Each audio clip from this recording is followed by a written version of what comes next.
Hello বন্ধুরা, তোমরা কেমন আছো? আশা করি তোমরা ভালো আছো, সুস্থ আছো। আর তোমাদের ভালোবাসায় আমিও খুব ভালো আছি। রেসিপিস ও মৌমিতায় আজ আমি তোমাদের জন্য নিয়ে এসেছি খুব সুন্দর একটা রেসিপি, ইলিশের রেসিপি। রেসিপির নাম ইলিশ কোরমা। তাহলে চলো শুরু করা যাক আজকের রেসিপি। বন্ধুরা, আমার আজকের রেসিপির জন্য যা যা লাগবে সেগুলো আগে আমি তোমাদের দেখিয়ে দিই। লাগছে আদা আর কাঁচা লঙ্কা, এটা আমি মিক্সার গ্রাইন্ডারে করে নিয়েছি। টক দই, গোটা গরম মশলা, একটা তেজপাতা, নুন আর রেড চিলি, এটা কাশ্মীরি রেড চিলি নয়, আর মাছ 2 পিস। মাছের পরিমাণটা তোমরা তোমাদের ইচ্ছে মতো বাড়াতে বা কমাতে পারো। তাহলে চলো শুরু করা যাক আজকের রেসিপি। বন্ধুরা, আমি প্রথমে এই মাছটাকে এইগুলো দিয়ে মেখে নেব।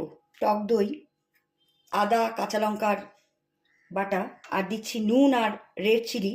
নুনটা তোমরা তোমাদের আন্দাজ মতো দেবে। এই রেসিপিতে মাছ ভাজে না, আমি এই সব কিছু দিয়ে এই ইলিশ মাছটা মাখিয়ে আমি 10 মিনিটের জন্য রেখে দেব। দেখো বন্ধুরা, আমি গ্যাসের ওপর একটা ফ্রাই প্যান নিয়েছি, আর তার মধ্যে আমি দিয়েছি মাস্টার্ড অয়েল। আমি এই পুরো রান্নাটা মাস্টার্ড অয়েলে করব। তেলটা গরম হয়ে গেছে, গ্যাসের ফ্লেমটা কিন্তু এখন আমি একদম লোতে করে দিয়েছি। এই অবস্থায় আমি তেলের মধ্যে এই তেজপাতা আর গোটা গরম মশলাটা দিয়ে দেবো। এলাচের মুখটা কিন্তু তোমরা ফাটিয়ে দেবে। আমি একটু রাখবো, গ্যাসের ফ্লেম কিন্তু এখন আমি একদম লোতে রেখেছি। আমার গোটা গরম মশলা, তেজপাতা হালকা ব্রাউন হয়ে গেছে।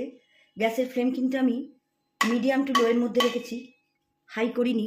এই ম্যারিনেট করা মাছটা এর মধ্যে দিয়ে দেব, আস্তে করে দেবে। আর একটু অ্যাড করব চিনি। এই রান্না একটু মিষ্টি ভালো লাগে। কোরমাতে পেঁয়াজ দেয়, কিন্তু এটা আমি ইলিশ মাছের করছি বলে আমি পেঁয়াজ অ্যাড করিনি। তোমরা চাইলে পেঁয়াজ দিতে পারো, কিন্তু পেঁয়াজটা কম্পালসারি নয়। বন্ধুরা, গ্যাসের ফ্লেম আমি একদম লোতে রেখেছি। এখনো এক সাইড হচ্ছে, আমি কিন্তু জল অ্যাড করিনি। এবার আমি উল্টে আরেক সাইড দিয়ে দেবো।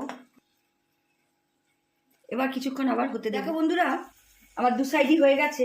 আমি এবার গ্যাসের ফ্লেমটা অফ করে দেব। দেখো বন্ধুরা, কি সুন্দরভাবে তৈরি হয়ে গেল আমার ইলিশ মাছের কোরমা। এটা খুব সুন্দর একটা রেসিপি। এটা তোমরা লাঞ্চ বা ডিনার যে কোনো সময় করে খেতে পারবে। পেঁয়াজ তোমরা তোমাদের ইচ্ছে হলে দেবে, পেঁয়াজটা কম্পালসারি নয়। কিন্তু কোরমার মাছ কখনো ভাজবে না, যে কোনো মাছেই করো। কোরমার মাছ ভাজলে মাছের টেস্ট থাকে না।